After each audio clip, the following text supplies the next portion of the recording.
Hi, I have attention deficit hyperactive disorder.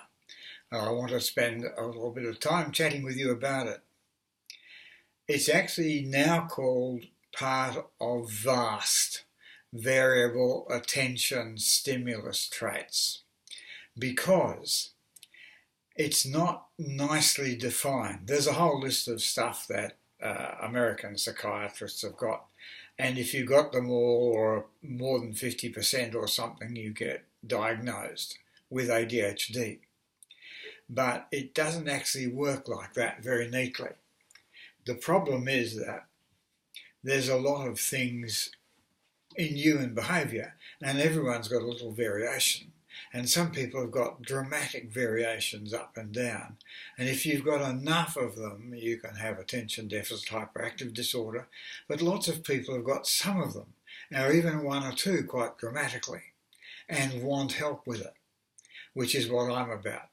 I'm David Townsend. I'm a hypnotist, psychotherapist, and I work with ADHD because I've got it. I've been diagnosed with it, and it's not the most comfortable thing in the world, but it has some gifts, some pluses. What are the sorts of things we're talking about?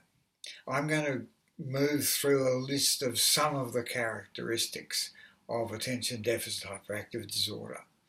A major one is distraction. You get very easily distracted constantly. Another one is you tend to be a bit daydreamy, go off on a track, perhaps through the distraction. Sorry about this. And you daydream. And for some people, it's a dominant characteristic. That's part of it. Thoughts and ideas seem to all come at once. You've got a racing mind, even preventing sleep in some cases. You have a very heightened sense of focus. So once you get into something, you lose track of everything else. You don't have all of these characteristics. You have some. Well, a few people have nearly all of them, but just some. You tend to burble with stuff out of this racing mind, so you say things that are embarrassing, or you're a bit of a funny character. You're cracking jokes, or you're making puns, whatever. You tend to doodle.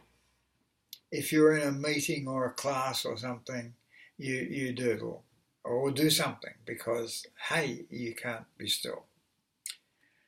And that results in some inappropriate speech and behaviour.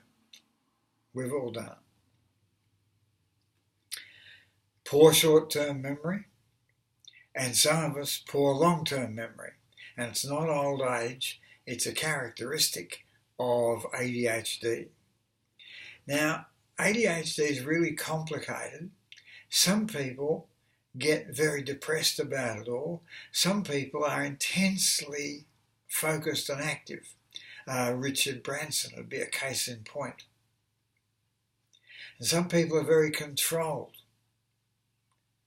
and make a lot of money. They're entrepreneurs. Yes, we're entrepreneurs. Some people aren't controlled. They go to jail.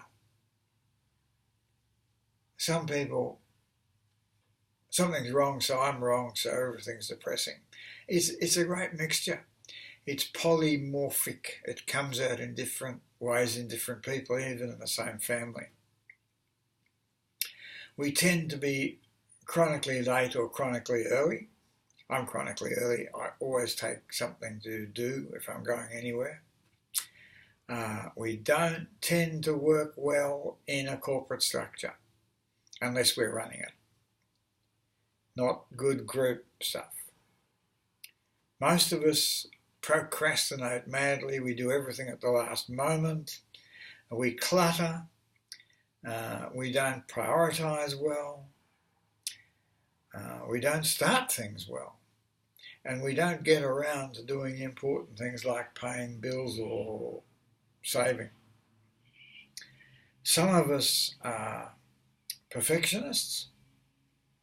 And that takes us into one of the other characteristics of VAST, which is obsessive disorder. It's all part of it. We don't complete tasks. We tend to start things and don't finish them because we're very immediate. We've got no future. We are shocking at planning the future, most of us. And it's not that we're stupid or that we're tied up into immediate gratification so much. Part of our brain doesn't do future well. We've got to really work at it. We tend to overcommit, therefore. We don't control emotions as well as we should.